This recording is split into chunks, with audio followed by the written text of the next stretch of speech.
নমস্কাৰ এই মুহূৰ্তত অসমৰ প্ৰত্যেকগৰাকী জনসাধাৰণলৈ দিবলৈ লৈছো ডাঙৰ খবৰ। আজি হৈছে 17 জুন।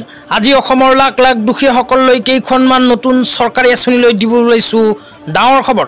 তো যিসকল মানুহে ভিডিঅ'টোত ক্লিক কৰিছে অনুগ্ৰহ কৰি ভিডিঅ'টো স্কিপ নকৰি প্ৰথমৰ পৰা শেষলৈ চাই থাকিব, কিয়নো এইটো ভিডিঅ'ৰ মাজত কৃষকসকলৰ পৰা আৰম্ভ কৰি আত্মসহায়ক গোটৰ মহিলাসকলৰ 10,000 টকা প্ৰদানক লৈ কেইখনমান নতুন খবৰ আপোনালোকক প্ৰদান কৰিম। তো অনুগ্ৰহ কৰি ভিডিঅ'টো স্কিপ নকৰি প্ৰথমৰ পৰা শেষলৈ চাব আৰু মোৰ চেনেলত নতুন হ'লে এনেকুৱা নতুন নতুন ভিডিঅ' সকলোতকৈ আগত পাবলৈ প্লিজ চেনেলটো ছাবস্ক্ৰাইব কৰি মোৰ লগত থাকিব। তো বলক ভিডিঅ'টো আৰম্ভ কৰি আজি প্ৰথমটো গুৰুত্বপূৰ্ণ খবৰৰ বিষয়ে বিস্তাৰিত জানি লওঁ। তো প্ৰথমটো খবৰ জনোৱাৰ পিছত কিন্তু আত্মসহায়ক গোটৰ মহিলাসকলৰ 10,000 টকা প্ৰদানক লৈ এখন নতুন খবৰ আপোনালোকক প্ৰদান কৰিম। অনুগ্ৰহ কৰি ভিডিঅ'টো স্কিপ নকৰি চাই থাকিব। তো আজি প্ৰথমটো খবৰ হ'ল এখন বিশেষ আঁচনিলৈ। তো এইখন আঁচনিত যিসকল দুখীয়াই আবেদন কৰিব সেইসকল দুখীয়াই কিন্তু 10 লাখ টকা পৰ্যন্ত লাভ কৰিব।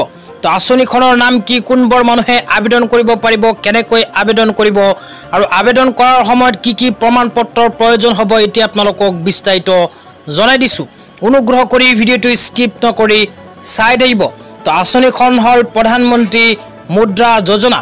তো প্ৰধানমন্ত্ৰী মুদ্ৰা যোজনাৰ বিষয়ে ইয়াতে কি কোৱা হৈছে আপোনালোকক পঢ়ি শুনাই দিছোঁ।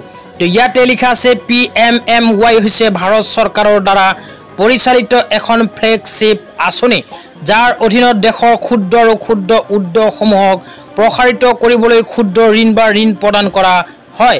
এই আঁচনিৰ অধীনত অকৃষি খণ্ড উৎপাদন প্ৰক্ৰিয়াকৰণ বাণিজ্য বা সেৱাত কাম কৰা ক্ষুদ্ৰ আৰু ক্ষুদ্ৰ উদ্যোগসমূহক চৰকাৰে 10 লাখ টকা পৰ্যন্ত ঋণ প্ৰদান কৰে। তাৰপিছত আৰু কোৱা হৈছে মুদ্ৰা যোজনাৰ জৰিয়তে চৰকাৰে আৰ্থিক মধ্যস্থকাৰী অৰ্থাৎ বেংক বা অন্য ঋণ প্ৰদানকাৰী প্ৰতিষ্ঠানক দেশৰ অকৰ্পৰেট আৰু অকৃষি খণ্ডত বিনিয়োগ কৰিবলৈ বিশেষ আহ্বান জনায়।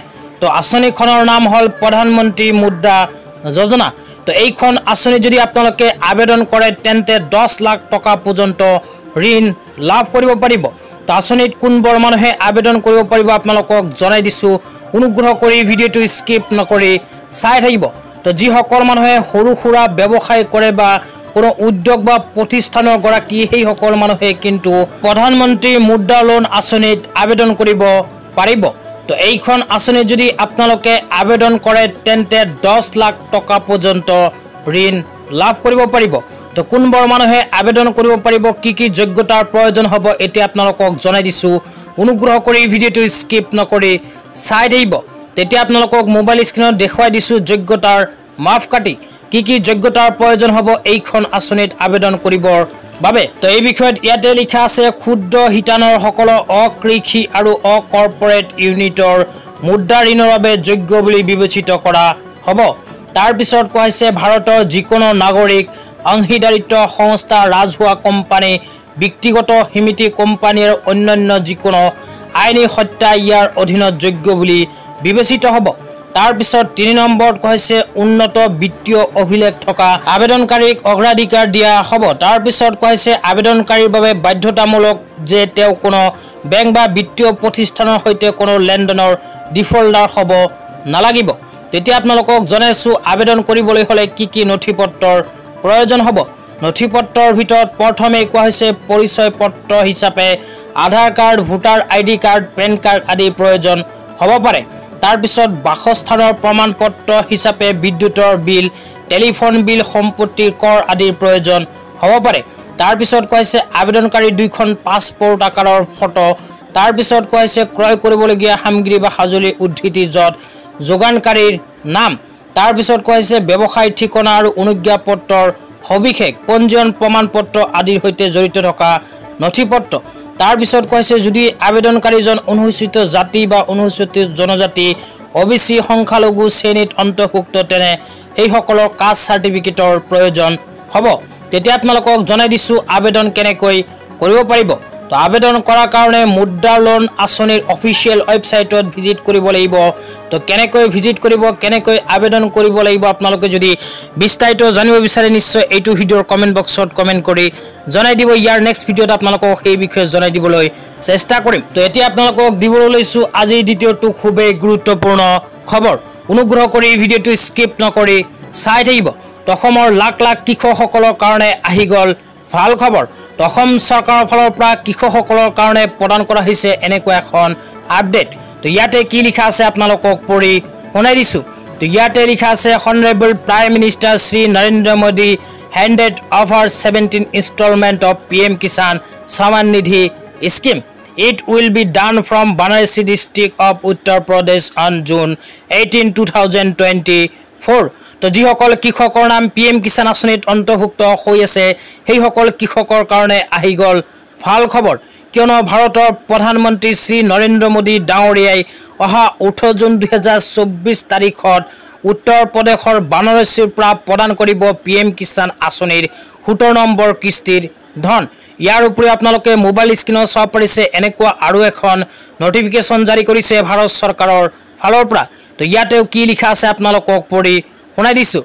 লগতে ইয়াতে কিন্তু স্পষ্টকৈ আপোনালোকে ডেটটো লিখা চাব পাৰিছে যে যিসকল হিতাধিকাৰীৰ নাম PM কিষাণ আঁচনিত অন্তৰ্ভুক্ত হৈ আছে সেইসকল হিতাধিকাৰীক 18 জুন 2024 তাৰিখে বানাৰসী উত্তৰ প্ৰদেশৰ পৰা প্ৰদান কৰিব মাননীয় প্ৰধানমন্ত্ৰী শ্ৰী নৰেন্দ্ৰ মোদী ডাঙৰীয়াই PM কিষাণ আঁচনিৰ 17 নম্বৰ কিস্তিৰ ধন। তো আপোনালোকৰ নাম যদি PM কিষাণ আঁচনিত অন্তৰ্ভুক্ত হৈ আছে তেন্তে অহাকালি কিন্তু আপোনালোকৰ বেংক একাউণ্টত লাভ কৰিব PM কিষাণ আঁচনিৰ 17 নম্বৰ কিস্তিৰ টকা। কিন্তু যিসকল মানুহে PM কিষাণ আঁচনিৰ EKYC নকৰিব সেইসকল মানুহে কিন্তু PM কিষাণ আঁচনিৰ ধন অহাকালি বেংক একাউণ্টত লাভ নকৰিব।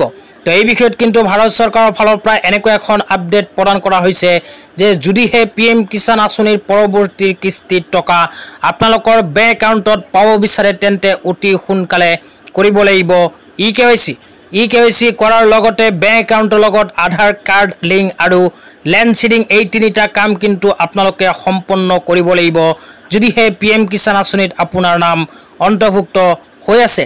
তো এই তিনিটা কাম নকৰা এজন মানুহেও কিন্তু অহাকালি PM কিষাণ আঁচনিৰ 17 নম্বৰ কিস্তিৰ ধন বেংক একাউণ্টত লাভ নকৰিব। তো আপোনালোকে যদি কৰা নাই তেন্তে অতি সোনকালে আজিয়ে কিন্তু এই তিনিটা কাম কৰিব লাগিব, অন্যথা অহাকালি কিন্তু আপোনাৰ বেংক একাউণ্টত নোসোমাব PM কিষাণ আঁচনিৰ 17 নম্বৰ কিস্তিৰ 2000কৈ টকা। তেতিয়া আপোনালোকক দিবলৈ লৈছোঁ আজিৰ তৃতীয়টো খুবেই গুৰুত্বপূৰ্ণ খবৰ। অনুগ্ৰহ কৰি ভিডিঅ'টোত ক্লিক কৰিছে যদি আৰু ভিডিঅ'টো ইমানখিনি চাইছে যদি স্কিপ নকৰি চাই থাকিব।